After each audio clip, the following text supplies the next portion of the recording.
क्या हाल है वीरो, कैसे हो आप सब। Welcome back to my new Solo Leveling video. पिछली वाली सोलो लेवलिंग की वीडियो नहीं देखी है तो प्लीज एक बार जाकर चेकआउट कर दो। मैंने लगभग 160 चैप्टर कंप्लीट कर दिए हैं या फिर 165। और अभी तक हमने देखा था कि संग जिनवू बहुत गंदी गंदी फाइट्स कर चुका है मोनार्क्स के साथ में, और इसको अब पूरी की पूरी मोनार्क वाली पावर्स मिल चुकी है। ये एक कंप्लीट ऐशबोर्न मोनार्क बन चुका है। लास्ट में ये अपने पापा से मिल रहा होता है और उसके बाद हम सीन देखते हैं नेक्स्ट सीन। अब वीडियो को मैं स्टार्ट करूँ प्रॉपर्ली उससे पहले मैं चाहता हूँ कि अगर आप इस चैनल पे नए हो तो प्लीज सब्सक्राइब कर दो, पुराने हो तो बेल नोटिफिकेशन को ऑफ करके ऑन कर दो, क्योंकि चैनल के ऊपर 2 स्ट्राइक है और आपका ये करना मेरे लिए बहुत ज्यादा हेल्पफुल साबित होगा, क्योंकि इतनी ज्यादा मेहनत सारी की सारी वेन में चली जाती है, वेस्ट हो जाती है एक तरीके से, क्योंकि कोई देख ही नहीं पाता वीडियोस को। तो प्लीज अगर रीच चाहिए मुझे तो आप लोगों को इतना करना पड़ेगा। बाकी अगर वीडियो अच्छी लगे तो लाइक कर देना, चैनल पे नए सब्सक्राइब कर देना, पुराने हो तो वापस वही चीज बेल नोटिफिकेशन ऑफ ऑन कर देना। वीडियो को स्टार्ट करते हैं। अब यहाँ पर हम देखते हैं बात चल रही होती है गेट की। ये एक जायंट होल है जो डिमोनिक बीस्ट के लिए आया था, और जैसे ही आपको डंजन बॉस को मार के गेट क्लियर करना होता है, आपको 1 घंटे के अंदर वहां से एस्केप करना होता है, निकलना होता है। लेकिन संग जिनवू के पापा बता रहे होते हैं मेरे पास कोई चॉइस नहीं थी, मुझे वहां पे ट्रैप होना पड़ गया डायमेंशनल ड्रिफ्ट के अंदर। अब यहाँ पर ये बंदा ट्रैप था बहुत टाइम से, इसकी हालत काफी ज्यादा खराब थी। हम देखते हैं ये कह रहा होता है तो जो रूलर है ना उसने मुझे अपनी स्ट्रेंथ वगैरह दी और रिक्वेस्ट किया कि मुझे मोनार्क्स को रोकना है, इंक्लूडिंग द शैडो मोनार्क जो अभी बोर्न भी नहीं हुआ था, पैदा होने वाला है। और ये बंदा सारे के सारे रास्ते निकलने के जो भी थे वो खोने के बाद इसके पास कोई चॉइस नहीं बचती, इसलिए ये वाली रिस्पॉन्सिबिलिटी ये ले लेता है और वापस से अर्थ के ऊपर आ जाता है। लेकिन जब ये देखता है कि ये जो शैडो मोनार्क है वो और कोई नहीं है, वो इसका बेटा है, तो ये रिस्पॉन्सिबिलिटी ये फुलफिल नहीं कर पाता। हालांकि इसे इस चीज के बारे में पता था कि सबसे ज्यादा वर्स्ट कैलेमिटी ऑफ ह्यूमैनिटी इसकी बॉडी के अंदर है, मतलब संग जिनवू की बॉडी के अंदर है, लेकिन फिर भी ये बिल्कुल भी कुछ नहीं कर पाए। ये हमेशा डिस्टेंस से ऑब्जर्व करता था। और मीनवाइल हम देखते हैं जो रूलर्स थे ना, जिनका सोल फोकस था कि इनको कंप्लीट खत्म करना है शैडो मोनार्क को, उन्होंने अपने स्टांसेस को चेंज कर लिया, ऑर्डर्स को चेंज कर दिया, और finally the brightest fragment of light उसने इशू कर दिया एक नया ऑर्डर अपने जिनवू के पापा को। इसने बोला कि प्रोटेक्ट करना है शैडो मोनार्क को। शायद ये लोग रियलाइज कर चुके थे कि अगर स्टॉप करना है मोनार्क्स को तो उन्हें शैडो मोनार्क की जरूरत पड़ेगी, और जो डिस्ट्रक्शन को रोकने के लिए इकलौते लोग हैं वो और कोई नहीं है, वो सोल्जर्स है किंग ऑफ ड्रैगन के, जो अराइव करने वाले हैं, पहुंचने वाले हैं किससे पहले, the soldier of the haven से पहले वहां पहुंच जाएंगे। ये एक बहुत बड़ा गैम्बल है और उन्हें बिल्कुल भी नहीं पता कि उन्हें किसकी साइड लेनी चाहिए, ह्यूमंस की या मोनार्क्स की। लेकिन अब हमें रिजल्ट्स के बारे में पता है, इसलिए मैंने तेरी हेल्प करी। वापस प्रेजेंट में आ जाते हैं जहां पर इसके पापा बता रहे थे कि मैं तेरे को ये साइड अपनी नहीं दिखाना चाहता था, और हम देखते हैं जिनवू यहाँ पे रो रहा होता है और कह रहा होता है डैड। इतने में उसके पापा कहते हैं क्या तू मुझे हेट करता है, जिसपे ये कहते हैं हाँ कभी कभार। उसके पापा कहते हैं आई एम वेरी सॉरी। इतने में जिनवू कहता है कि जब मैं पहली बार है ना एज अ हंटर वर्कआउट करना स्टार्ट किया था मैंने, तो मैं डेथ के दरवाजे पे बहुत मतलब आ जाता था, कभी भी मरने वाली हालत हो जाती थी और मैं बेरली सर्वाइव कर पाता था ताकि मैं मोम और जिना को वापस से देख पाऊं, और हर बार मेरे दिमाग में आ पाते थे, और जब भी आ पाते थे तो मैं आपको सिर्फ हेट कर पाता था, लेकिन मैं आपको मिस भी करता था। अब जरा आप बताओ कि आप मुझे याद करते थे या नहीं करते थे। जिसपे उसके पापा सोचते हैं थोड़ी देर और ये बुरी तरह रोता है, और बुरी तरह रोते हुए कहता है हाँ, मैं बहुत मिस करता था तुम सबको। बेशक तुम लोग मुझे नहीं देख सकते थे, लेकिन मैं काफी खुश था कि मैं तुम्हें दूर से देख पा रहा था। और हम देखते हैं इसकी बॉडी टुकड़ों में टूट रही है, और यहाँ पे जिनवू के पापा उसे हग करते हैं बहुत प्यार से, और वो कहते हैं कि तू सच में काफी अच्छे से बड़ा हो चुका है। हम देखते हैं यहाँ पर इस बंदे ने हग कर रखा है, लेकिन ये अब गायब हो जाएगा। जिनवू पूछता है कि आपको कौन कंट्रोल कर रहा है, क्या रूलर्स कंट्रोल कर रहे हैं? अगर वो कंट्रोल कर रहे हैं तो मैं अभी उनको उतल पुतल कर दूंगा, खत्म कर दूंगा, आप मुझे एक बार बताओ तो सही। जिसपे हम देखते हैं उसके पापा कहते हैं कि उन्होंने मेरे को सिर्फ एक अपॉर्चुनिटी दी थी, मैं अपनी चॉइस खुद बनाना चाहता था और इसीलिए मैंने तुम्हें प्रोटेक्ट करना चुना। मेरे को कोई भी रिग्रेट नहीं है किसी भी चीज के लिए। मैं तेरे से और ज्यादा बात करना चाहता था लेकिन अभी मैं कर नहीं सकता हूँ। मैं तुम्हारे साथ और ज्यादा रहना चाहता था लेकिन अभी मैं तुम्हारे साथ रह नहीं सकता हूँ। और ये करते करते उसके पापा गायब हो जाते हैं। हम देखते हैं ये कह रहे होते हैं आई एम सॉरी यार, काश मैं तेरे लिए एक अच्छा पापा बन पाता। और इसी के साथ ये बंदा ऐश बन जाता है, मतलब राख बन जाता है और खत्म हो जाता है। जिनवू यहाँ पर रोता रहता है बहुत बुरी तरह, और बहुत ज्यादा बुरी तरह गुहार निकालता है, चिल्लाता है। और यहाँ पर हम देखते हैं जो जिनवू की माँ होती है ना, वो कहती है जिन्ना अब हम यहाँ से मूव कर सकते हैं, मुझे ऐसा लगता है कि अब हम यहाँ से जा सकते हैं। अब ये बंदी बहुत रो भी रही होती है। मुझे नहीं पता कि इस माँ को ये सारी बात कैसे पता है, बट इसे पता है। अगले ही पल हम देखते हैं ये अपना शैडो मोनार्क मतलब जिनवू बहुत बुरी तरह चिल्लाता है और कहता है मोनार्क्स मोनार्क्स, तुम लोग अपना प्राइस पे करोगे, जो भी आज हुआ है ना उन सब चीजों का प्राइस तुम मोनार्क्स पे करोगे। और जिस दिन शैडो मोनार्क इतना ज्यादा आउटराइज हुआ था ना उस दिन वर्ल्ड शॉक हो गया था। और इसी दिन ये जो लाइफ थ्रेटनिंग वॉर चल रही थी वो समाप्त लगभग हो चुकी थी। जो हंटर थॉमस है वो भी ठीक है, जान से नहीं मरेंगे, जिंदा बच चुके हैं। और जो एम्बुलेंस वगैरह है वो ट्रांसपोर्ट करिए सारे के सारे लोगों को हॉस्पिटल तक। जो मॉन्स्टर है उन लोगों ने जिन्होंने भी मसाकर किया था वो सारे के सारे खत्म हो चुके हैं, जा चुके हैं, सिर्फ ट्रेस बचे हैं और वो भी ऐश बन चुके हैं, राख बन चुके हैं। और जिन वो अपने घर आ जाता है उसके माँ पापा बड़े प्यार से उसे हग करते हैं। यहाँ पर चोई और बाइक भी बात कर रहे होते हैं कि कितनी सारी चीजें हुई हैं, ये सारी चीजें अनकंट्रोलेबल है, मतलब हम इसे समझ भी नहीं सकते। और यहाँ पर अपना चेयरमैन कह रहा होता है मुझे लगता है चीजें खत्म हो चुकी है। वो बीस्ट टाइप डिमोनिक बीस्ट, वो जो वुमेन थी, सबके सब लोग वाइट वॉकर्स लग रहे थे लेकिन खत्म हो चुके हैं। और ये याद करता है कैसे जिन्वू ने प्रॉमिस किया था चेयरमैन को कि वो अपने खुद के हाथ से मारेगा उन लोगों को। और यहाँ पर हम देखते हैं ये कहता है कि ये सारे वाइट वॉकर्स अब खत्म हो चुके हैं, thank you Hunter so much, thank you so much.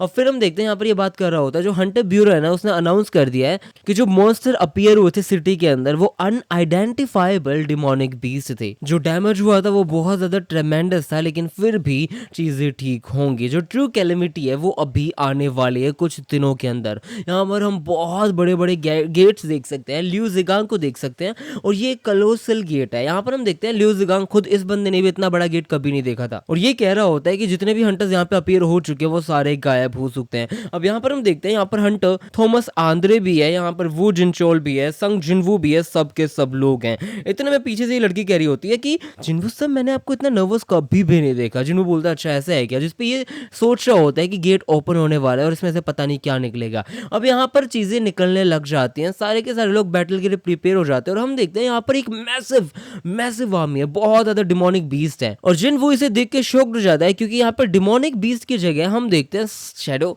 Soldiers आ रखे हैं। और एक दो नहीं, लिटरली वो जो कामेश है ना उस जैसे शैडो सोल्जर्स आ चुके हैं जो इतने पावरफुल लग रहे हैं कि बस पूछो मत। और भाई यहाँ पर एक और बंदा है जो one of the greatest fighter अभी तक का है पूरी की पूरी सीरीज के अंदर, मतलब not as a person but is a very great shadow soldier. हम देखते हैं यहाँ पर बैलियन भी आ चुका है, ये सारे के सारे फाइटर्स यहाँ आ चुके हैं। भाई हम देखते हैं सारे के सारे मॉन्स्टर्स मतलब शैडो सोल्जर्स आ चुके हैं। इतने में ये जो हंटर्स है वो कहते हैं अटैक करो।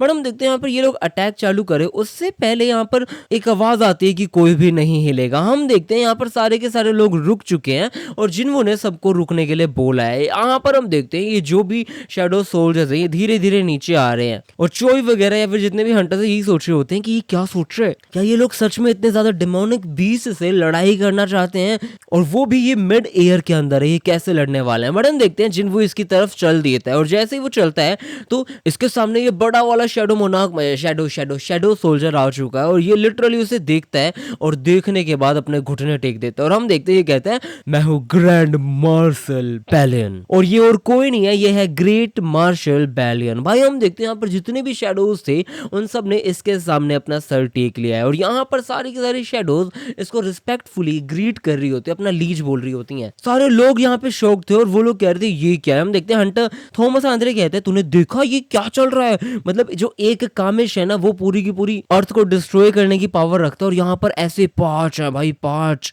ये एक रियल शैडो आर्मी है। हम देखते हैं जो रियल शैडो मोनार्क है ना उसकी शैडो आर्मी यहाँ पर आ चुकी है जो बहुत ही ज्यादा बड़ी, बहुत ही ज्यादा भयंकर है, जिसमें बैरियो इंक्लूडेड है, इग्रिस इंक्लूडेड है। और अब रियल वॉर स्टार्ट होने वाली है जो बहुत कड़क होने वाली है। फिर हम देखते हैं कुछ दिनों बाद कोरियन हंटर एसोसिएशन का सीन, जहाँ पर मीटिंग्स चल रही होती हैं और यहाँ पर सारे के सारे इमरजेंसी मेजर्स कमेटी वगैरह चल रही है। अब ये सारे बोर्ड्स के मेंबर ये भी बात कर रहे होते हैं कि कैसे इतना बड़ा डिजास्टर हुआ था, इतने सारे गेट्स अपीयर हुए थे, उसमें से एक गेट वो भी था बट इतने ज्यादा शैडो मोनार्क्स वगैरह आए थे और हंटर संग जिनवू के पास हमें पता नहीं कैसे लेकिन उस गेट में से निकल के शैडो आर्मी आई है जो उनके अंदर समा गई, मुझे नहीं पता कैसे लेकिन वो जा चुकी है। और यहाँ पर लोग कह रहे होते हैं शैडो आर्मी को आना जरूरी थे क्या, जिसपे चेयरमैन वू जिनचोल कह रहे होते हैं कि अच्छा इसका मतलब यह वहां से डेमोनिक बीस्ट आने चाहिए थे, कलोसल गेट से पागल है क्या तू। बट ये मना कर देता है नहीं सर ऐसा कुछ नहीं कह रहा हूँ। चेयरमैन वू जिनचोल कहता है क्या तू सच में ऐसा सोचता है और तू अपना काम नहीं कर रहा है, इंटरव्यू रिक्वेस्ट वाला वो सब करना, तू फालतू की बातें क्यों कर रहा है। यहाँ पर हम देखते हैं यहाँ पर खुद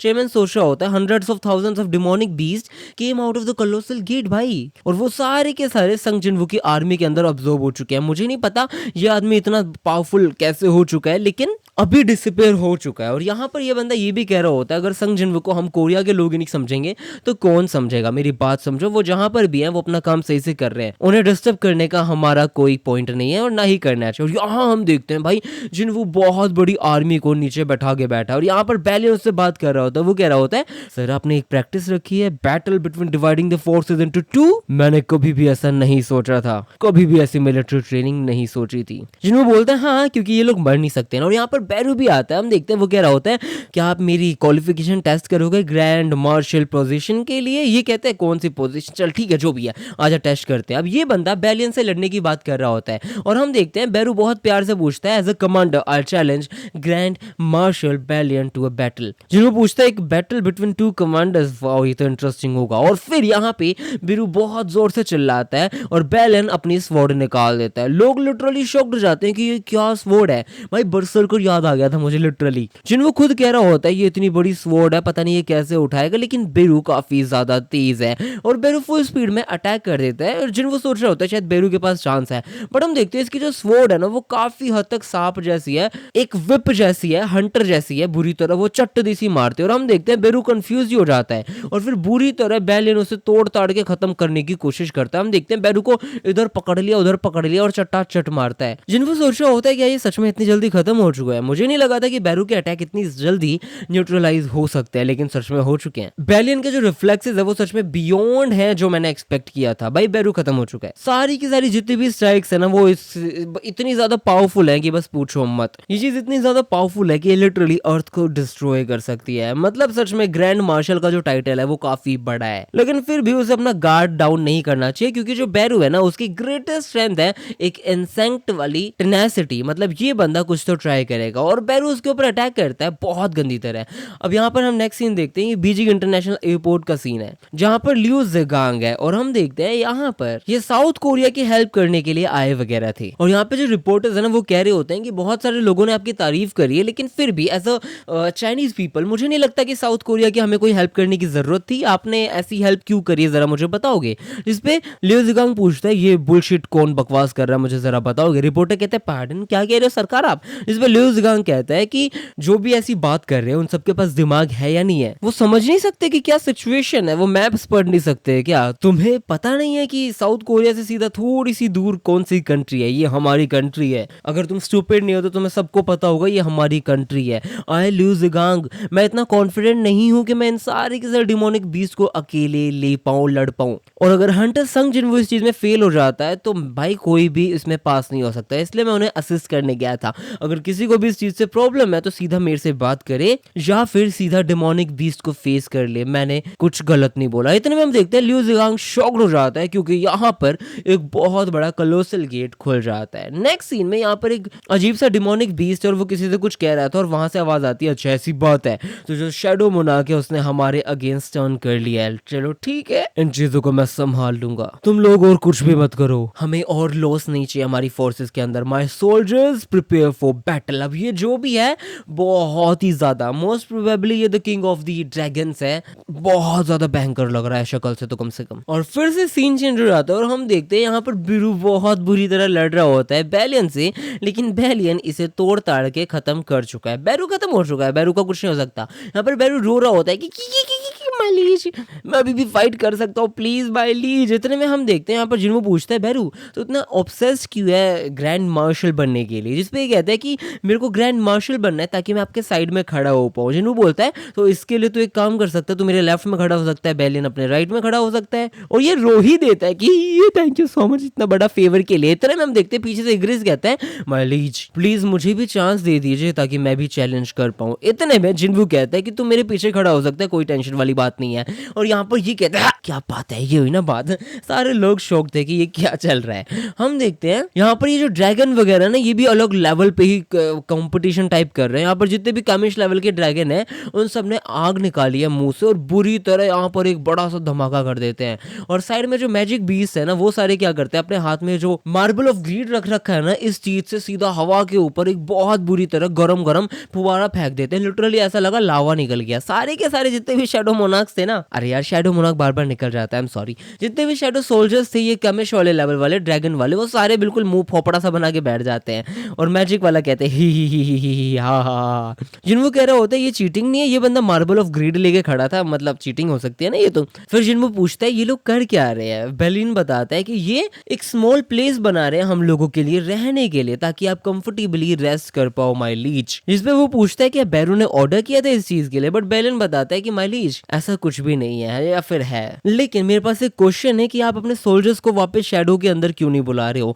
जिसपे जिन्वो बोलता है कि अरे मैं चाहता हूँ कि थोड़ा सा ये आराम कर ले, रेस्ट कर ले, थोड़ा बाहर घूम भी ले, क्योंकि ये बेफालतू में डायमेंशनल रिफ्ट के अंदर यूं ही पड़े रहते हैं। और बेलिन क्या तू सैड नहीं है इस फैक्ट के लिए कि तू अब वापस कभी भी मिल नहीं सकता एशबोर्न द प्रीवियस शैडो मोनार्क से। जिसपे हम देखते हैं बेलिन बता रहा होता है कि मैं उनके साइड बहुत ज्यादा टाइम से था, जिस टाइम पे लिटरली वो उन रूलर से फाइट कर रहे थे जिन्होंने अपोज किया था एब्सोल्यूट बीइंग से, मैं उस टाइम से उनके साथ हूँ और मैंने सेल्फ प्रोक्लेम किया अपने आप को, और मैं उनका पहला सोल्जर बना हूं जो डेथ के बाद से उनके साथ काम कर रहा है। मैं लिटरली उनके साथ ऑलमोस्ट फॉर एन एटर्निटी से हूं और मैंने कभी भी उनके डिसीजंस के ऊपर डाउट नहीं किया। फिर जिन्वो पूछता है कि मैं थोड़ा स्टोरी जानना चाहता हूँ, ये एशबोर्न की क्या स्टोरी है, क्या तू मुझे बता सकता है। ये बताता है कि ये काफी लॉन्ग स्टोरी है। ये बताता है कि हम है ना फ्रूट हुआ करते थे उस वर्ल्ड ट्री के लिए, जितने भी सोल्जर्स या हेवन से निकले हैं ना वो सारे के सारे उसकी ब्रांचेस के अंदर एज अ फ्रूट फॉर्म में आए हैं। जिन्होंने पूछते हैं एक फ्रूट मतलब तू एक फ्रूट हुआ करता था। बेलन बताता है ये एक बहुत बड़ा पेड़ था, लिटरली इतना बड़ा पेड़ था कि पूरे के पूरे स्काई को कवर कर ले अपनी ब्रांचेस से, इतना बड़ा पेड़ था। और फिर वो पूरी स्टोरी बताई होगी। अगले सीन में जिन्वो कह रहा होता है कि मेरे को सब लोगों को बताना पड़ेगा द एग्जिस्टेंस ऑफ द 8 आर्मीज जो कभी भी आ सकती है। हम देखते हैं ये कह रहा होता है कि मेरे को बताना पड़ेगा वॉर पास आ रही है, मैं सबकी सेफ्टी के लिए प्रॉमिस नहीं कर सकता हूँ, लेकिन यहाँ पर ये बंदा खाना भी बना रहा होता है। ये कह रहा होता है मैं प्रॉमिस नहीं कर सकता हूँ कि वर्ल्ड बिल्कुल सेम रहेगा जैसे रहा करता था। ये बंदा बहुत प्यारा प्यारा खाना बना के लाया है और ये कह रहा होता है कि हाँ मुझे पता है the king of the dragons की पावर इतनी ज्यादा है, क्योंकि एशबन की मेमोरीज के अंदर मैंने नोटिस किया था। अब यहाँ पर हम देखते हैं इस लड़के ने खाना बनाया बहुत अच्छा, सारे लोग खुश है और जिन्वो को अच्छे से पता है जो किंग ऑफ ड्रैगन है ना उसकी जो आर्मी है वो डिस्ट्रक्शन बहुत प्यार से आराम से मक्खन तरीके से लेके आ सकती है, काफी ज्यादा पावरफुल है और ऐसे एनिमीज टारगेट कर रहे हैं अर्थ को। अब जिना बता देती है उसकी माँ को कि ये खाना बनाया अपने जिन्वो ने। फिर बाद में उसकी माँ उससे पूछती है जिन्वो कुछ गड़बड़ है, तू कहाँ जा रहा है। जिन्वो बोलता है अरे कहीं नहीं जा रहा माँ, मेरे तो बस ऐसे ही खाना बनाने का मन था। बट उसकी माँ बताती है कि जब तेरे पापा है ना किसी से फाइट करने चाहते थे, बहुत ज्यादा टेंस रहा करते थे और ऐसी जगह जाया करते थे जहाँ पे थोड़ा सा खतरा होगा, तो वो मेरे लिए बहुत डिलीशियस खाना बनाते थे। बट हम देखते हैं यहाँ पर कोई विजिटर वगैरह आ चुका है। ये लोग कहते हैं कोई रिंग बेल तो हुई नहीं है, बट ऑब्वियसली इसको सब पता है। अब हम देखते हैं ये बाहर जाता है और बाहर और कोई नहीं होता, जिन हो मतलब वो जो लड़का नहीं है जो इसके साथ काम किया करता था उसके पापा आ चुके हैं जो एटर्नल स्लीप से जाग चुके हैं। अब हम देखते हैं ये दोनों बात करते हैं। अब इसके पापा कह रहे होते हैं कि बेटा बात ऐसी है कि दुनिया भर में एक मैं हूँ और एक तेरी माँ है जो एटर्नल स्लीप से निकल पाई है। अब मुझे पता है ये मिरेकल नहीं है, तो मुझे बता तूने मेरी हेल्प क्यों करी। अब जिन वो यहाँ पर इसे साफ साफ समझा देता है कि मैं सोचा कि आप ट्रस्टवर्दी पर्सन हो, आपने कभी भी मेरे से कुछ ऐसा नहीं बोला, कुछ भी मतलब पैसा होने के बावजूद ऐसा कुछ भी नहीं किया कि प्लीज मेरे पास पैसा है मैं सब कर दूंगा तू मेरे को जिंदा कर दे, ये सब चीजें नहीं करी। और वो मेरे को काफी अच्छा लगा। इस पर उसका बाप कहता है अच्छा तेरा मतलब ये है कि मैंने जिन्हों को नहीं बोला था, यूज करने का ट्राई नहीं किया था, यही तेरा मतलब है ना। जिन्हों कहते हैं हाँ यही बात है। इतने में इसका बाप कहता है जिन्हों का बाप की मैं थोड़ा सा ग्रेटिट्यूड तुझे देना चाहता हूँ, थोड़ी सी हेल्प करना चाहता हूँ, हाफ ऑफ द फेवर कुछ भी दे पाऊँ मैं प्लीज दूंगा। जिसपे ये बंदा कहता है कि ज्यादा कुछ तो नहीं है, लेकिन अगर मेरे को कभी कुछ हो जाए तो मेरी माँ और बहन को प्रोटेक्ट कर लेना, बस यही मांगना चाहता हूँ और कुछ भी नहीं, इतना ही मांगना चाहता हूँ और इतना ही आप कर देना। और हम देखते हैं वहां पर वो लोग राजी हो जाते हैं।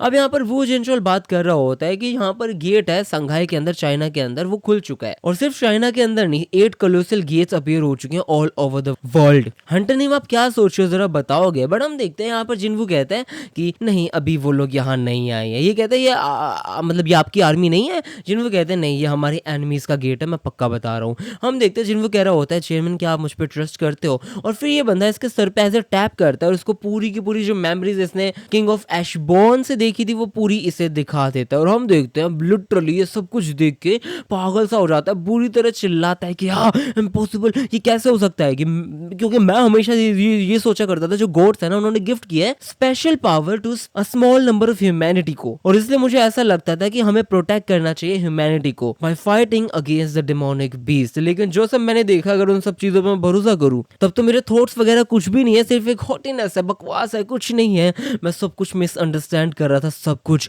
मतलब हंटर्स ऐसा है, मतलब हंटर्स भी नहीं है, ये तो अवेकन्स हैं। सिर्फ जो लोग सर्वाइव करने वाले हैं इन सारी की सारी चीजों को, बस ये वो लोग हैं और कुछ भी नहीं। ये ऐसा है कि वो लोग लिटरली मतलब जो रूलर्स वगैरह वो फिल्टर आउट कर रहे हैं कुछ ह्यूमंस को जीने के लिए। और ये कोई वॉर नहीं है between humans and the monarchs, ये वॉर है between the monarchs and the rulers, between two groups who possess enormous power. जिन्हों पूछता है हंटर संग जिन्हों आप अकेले ये सारी चीजें कैसे देखने वाले हो? जिन्हों कहता है भाई मैं अकेले ही देखूंगा, कोई ऑप्शन थोड़ी है। वो जिनचुल पूछता है फिर हमें क्या असिस्ट में क्या कर सकता हूँ, प्लीज मुझे बताओ। अब नेक्स्ट सीन में हम देखते हैं यहाँ पर दुनिया भर के लोगों को बुला लिया अपने वो जिनचोल ने।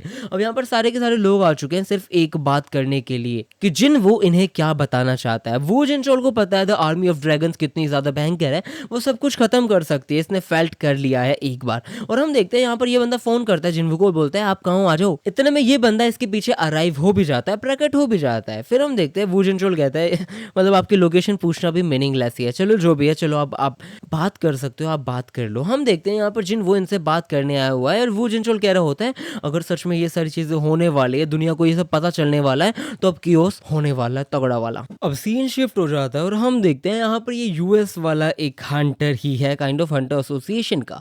ये बंदा कह रहा होता है कि यहाँ पे काफी ज्यादा लोग अपीयर हुए तो हैं, president, prime minister, guild master, even the chairman of the Hunter association, सब लोग यहाँ पर आए हैं और काफी ज्यादा प्रेस्ड फील कर रहे हैं क्योंकि ये लोग जन क्या होता है, जिन वो से बात करने वाले हैं और ये होप करके ये बैठे हैं कि जो गेट्स वगैरह हैं वो कोई भी हार्म नहीं करने वाला। बट हम देखते हैं यहाँ पर सारे लोग डरे पड़े हैं क्योंकि जिन वो अपोजिट बोलने वाला है। हम देखते हैं ये कह रहा होता है चीजें काफी रफ होने वाली हैं और फाइट अवॉइड नहीं कर सकते। यहाँ पर ऐसा हो सकता है कि आपकी आंखों के सामने डिस्ट्रक्शन आ सकती है कभी भी। हम देखते हैं यहाँ पर ये पता नहीं साउथ अफ्रीका का है कौन है, ये कह रहा होता है तू सच में एक्सपेक्ट करता है तू हर एक बात को तेरी बिलीव कर लेंगे? मतलब बेशक तू एक हंटर होगा लेकिन फिर भी नेशनल लेवल हंटर्स तो रोक ही सकते हैं इन सब चीजों को। बट हम देखते हैं यहाँ पर जिन्हों बताता है at least a couple of 100 demonic beast on par with Kamish. जो कामिश जैसे बीस्ट हुआ करते थे वैसे कम से कम 100 से ज्यादा वैसे बीस्ट आने वाले हैं, जो कंसीडर किया जाता है वर्ल्ड का सबसे बड़ा डिजास्टर अभी तक के लिए। और जो मेरे को पता है जो जितने भी नेशनल लेवल हंटर्स होते हैं वो भी इस चीज को रोक नहीं पाएंगे। लोग कहते हैं हमें प्रूफ चाहिए, प्रूफ चाहिए, प्रूफ दो। और ये सारे लोग इससे प्रूफ मांग रहे होते हैं, कह रहे होते हैं कि हम क्यों बिलीव करें कि कैमिश जैसे लोग अपीयर होने वाले हैं, क्यों? इतने में बंदा हाथ घुमाता है और इन सब की फटी रह जाती हैं आंखें। भाई हम देखते हैं इस बंदे ने एक पलक झपकते ही कम से कम 4-5 गेट यूं के यूं खोल दिया। ये लोग कहते हैं कि गेट कैसे खोल दिया, ये कैसे हो सकता है?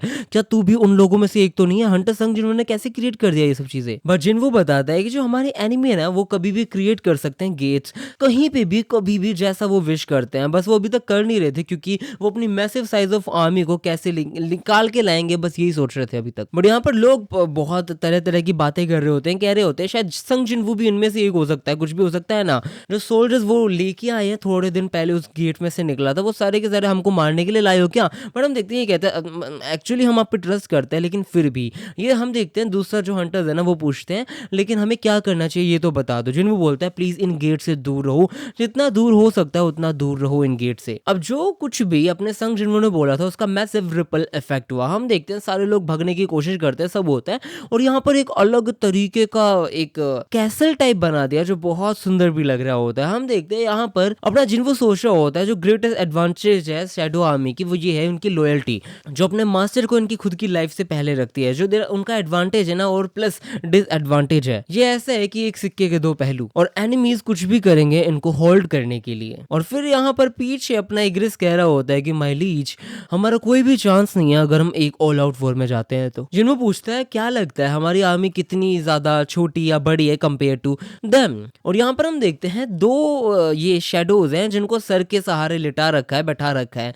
और इनमें से एक कह रहा होता है कि मैं एक्सपेक्ट कर सकता हूँ यहाँ पे कम से कम 100 times larger number of army आ सकती है। इसका मतलब है जिन्हों सोचता है कि यहाँ पर 10 मिलियन सोल्जर से भी ज्यादा आ सकते हैं। और नेक्स्ट सीन में हम देखते हैं यहाँ पर कनाडा का ये एस रैंक हंटर है और ये साफ साफ मना कर रहा होता है कि हमें कोई फर्क नहीं पड़ता ये क्या कह रहा है जिन्वू, हम ऐसे किसी की बात नहीं मानने वाले। इतने में हम देखते हैं जिन्वू अपना ऐसे बुलाता है बैरू को और वो कहते हैं बैरू जरा नीचे लेट जा तू इस जगह को नाइस प्लेस बोलता है जहाँ पे मैं रह सकता हूँ, असाइड फ्रॉम इट्स साइट्स ये सिर्फ बड़ा है, इसमें मैं कैसे रहने वाला हूँ जरा मुझे ये भी बता दे। बैरू कहता है कि मुझे ऐसा लगता है कि इससे छोटा बनाना आपके लिए सही नहीं था, पता नहीं मुझे ऐसा लगता है। जिन्हों पूछता है ये फ्लैग क्यों लगा रखा जरा ये भी बता दो, इस पे यहाँ पर बैलियन ये फ्लैग लगाया होता है और बैलियन कह रहा होता है अच्छा ये बैलियन ही लेटा पड़ा है दूसरा सर टेक के। हम देखते हैं यहाँ पर जिन्हों पूछता है अच्छा ये तेरा आइडिया था बैलियन, आर्मीज का क्या होने वाला है अगर मोनार्क मर जाए तो जरा ये भी बता दे, मतलब शायद तू इंचार्ज बन सकता है क्योंकि सबसे ज्यादा बड़ी रैंक तेरी है। बट हम देखते हैं यहाँ पर बैलियन कह रहा होता है जो हमारी लाइफ है ना वो आपके साथ कनेक्टेड है, जैसे ही आपको कुछ भी होता है हम भी खत्म हो जाएंगे। और नेक्स्ट सीन में हम देखते हैं यहाँ पर वो जिनशोल सारी की सारी चीजें दिखा रहा होता है अपने जिन्वू को। वो कह रहा होता है आपका क्या प्लान है आप जरा बता दो क्योंकि ये लोग तो कुछ भी करने वाले हैं। जिसपे जिन्वू कह रहा होता है कि मैं अभी चाइना जाने वाला हूँ, ये इम्पॉसिबल होगा मेरे लिए 8 आर्मीज को एक साथ फेस करना, इसलिए मेरे को सबसे पहले जो सबसे पास कोरिया के पास जो थ्रेट है ना उसको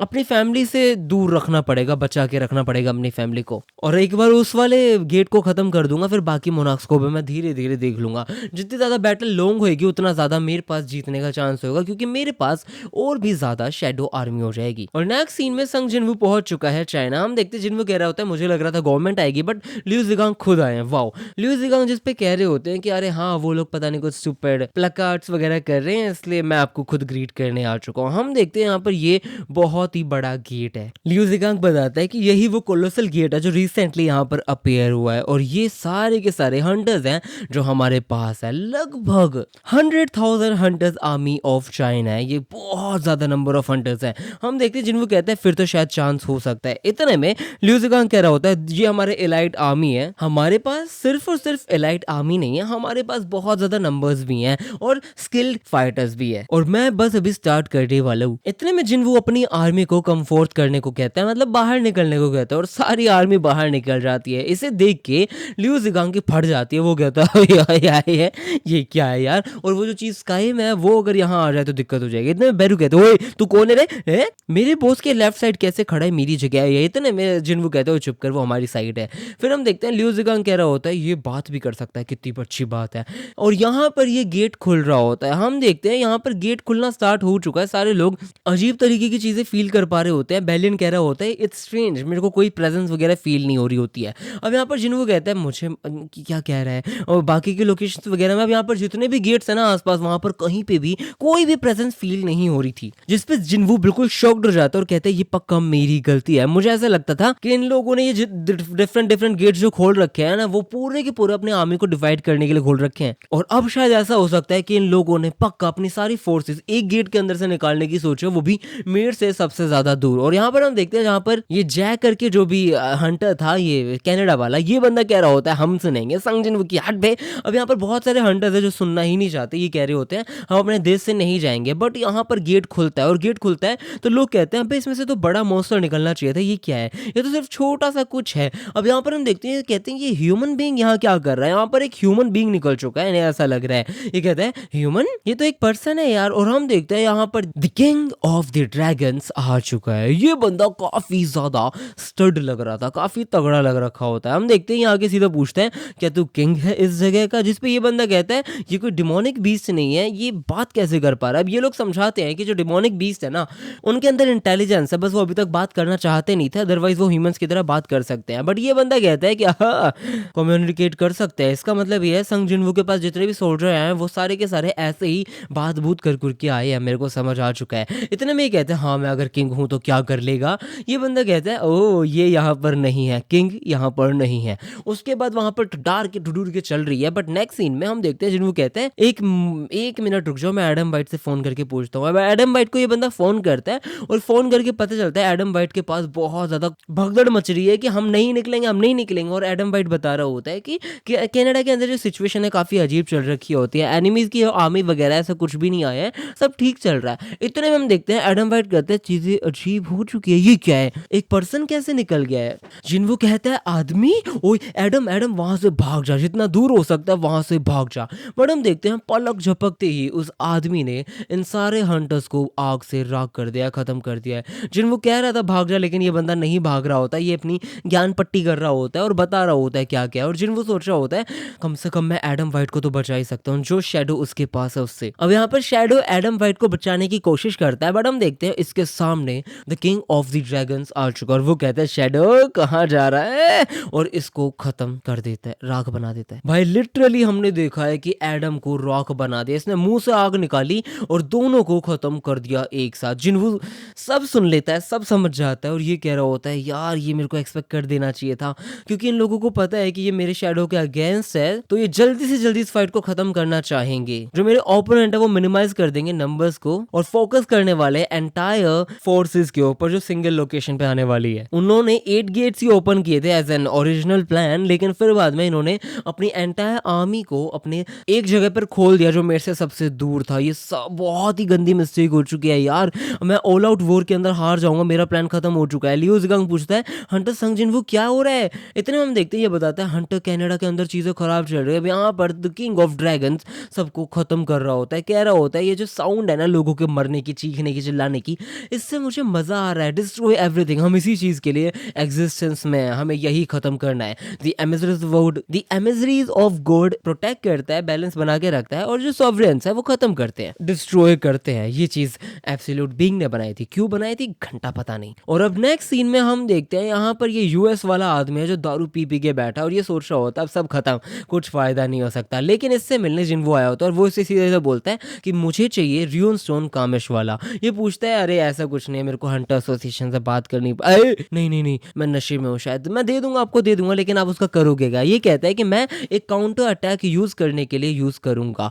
लेकिन हम देखते हैं यहाँ पर यूएस वाला पूछता है आपने ऐसा नहीं बोला था जो रूलर्स है उन लोगों ने ही डिमोनिक बीस्ट को यहाँ भेजा था, इसका मतलब ये जो रियून स्टोन है वो डिमोनिक बीस्ट की बॉडीज के अंदर क्यों डाले गए हैं। जिन वो बोलता है ये जो रियून स्टोन्स वगैरह ये गिफ्ट है एक तरीके से ह्यूमंस के लिए। अगर कोई भी ह्यूमन डिमोनिक बीस्ट को मारता है तो डिमोनिक बीस्ट की सारी पावर एक रियून स्टोन के अंदर आ जाती है। अब जो रूलर्स को चाहिए था वो इंटेंस बैटल थी between the humans and the demonic beast, जो शायद बहुत ज्यादा माना अपने रूट तक लेके आ सकती है। और जो सैक्रिफाइस ह्यूमन का हो रहा है वो एक साइड इफेक्ट है, ये कोई अल्टीमेट गोल नहीं है। जब डिमोनिक बीस्ट मरता है तो उनकी जो एबिलिटी वगैरह जो वो सील हो जाती है उस रियून स्टोन के अंदर। रूलर्स ने क्रिएट किया था रियून स्टोन को ताकि वो हेल्प कर पाए ह्यूमंस को, ताकि वो हंट कर पाए बीस्ट को। यूएस वाला बंदा पूछता है क्या आप सच में इसे रोक सकते हो। इससे ये कहते हैं मेरे को ट्राई करना पड़ेगा, और क्या मैं आपसे एक और फेवर मांग सकता हूँ। उसके बाद हम देखते हैं ये कैसल में पहुंच जाते हैं, बहुत प्यारे विला बंगला जो भी है इसमें, और यहाँ पर ये मिल रहे होते हैं मिसेस शेलनर से। यहाँ पर हम देखते हैं शेलनर कहती है मुझे नहीं लगा था आप मेरे से मिलोगे जिन्वू। जिन्वू सिंपली यहाँ पर आया अपना फ्यूचर देखने के लिए, और ये बंदी मान भी जाती है। हम देखते हैं ये फ्यूचर देखती है और ये कांप जाती है, रो देती है बुरी तरह, और ये कहती है आप अकेले कैसे करने वाले हो ये सब, मतलब आप सारी जंग अकेले कैसे लड़ोगे, लोग आपको याद भी नहीं रखेंगे, आप कैसे करने वाले हो। कुल मिला के जिन्वू यहाँ ये पता करने आया था कि मैं टाइम पे इन चीज़ों को रोकने की कोशिश कर पाऊंगा या नहीं, और फ्यूचर देखते से ये सारी चीज़ें पता चल चुकी है, और ये यहाँ से निकल जाता है। और निकलने के बाद ये सीधा सीधा फ़ोन कर देता है एक बंदी के पास, और वो बंदी और कोई नहीं है, वो चाहे हाय एन है। ये बंदी बड़े प्यार से बात करते हैं और ये लोग आपस में मिलने की बात करते हैं। हम देखते हैं जिन्वू कहता है कि मैं प्रॉमिस करूंगा मैं तेरे से पक्का मिलने आऊंगा। लड़की कहती है पक्का आएगा ना। ये कहते हैं हाँ मैं पक्का आऊंगा, आई प्रॉमिस, अभी तू जा, और तेरे को मुझे पता है तेरे पास बहुत काम होगा। भाई देख रहे हो इसकी कमर, देख रहे हो, बाप रे बाबा रे क्या कमर है। हम देखते हैं यहाँ पर चोई कहता है हमें स्टार्ट करना पड़ेगा, अब लड़ाई स्टार्ट होने वाली है। हम देखते हैं यहाँ पर सारे हंटर्स आ चुके हैं, एशिया अमेरिका फलाना धुमकाना हर जगह से आ चुके हैं, और the king of the dragon भी लड़ने के लिए रेडी है। और भाई फिर बाद में ये पता नहीं कैसे शैडो मोनार्क और द किंग ऑफ ड्रैगन दोनों आपस में कम्युनिकेट करते हैं, और द किंग ऑफ ड्रैगन कहता है कि मैं आ रहा हूँ तेरे से लड़ने के लिए, टेंशन मत ले भाई। और इसी के साथ वीडियो हो जाती है खत्म। आई होप आप सबको ये वाली वीडियो अच्छी लगी। अगर अच्छी लगी तो प्लीज वीडियो को लाइक कर दो, चैनल पर नए तो सब्सक्राइब कर दो, और अगर आपने मेरी लुकिज्म, मैनेजरिज्म, कॉस्टिज्म, हेल्थ पैराडाइज या फिर हम कहें वायरल हिट नहीं देखी है तो प्लीज एक बार जाओ और चेकआउट करो। Thank you so much for watching my video. मिलते हैं नेक्स्ट वीडियो में। Tata, take care, good night, bye.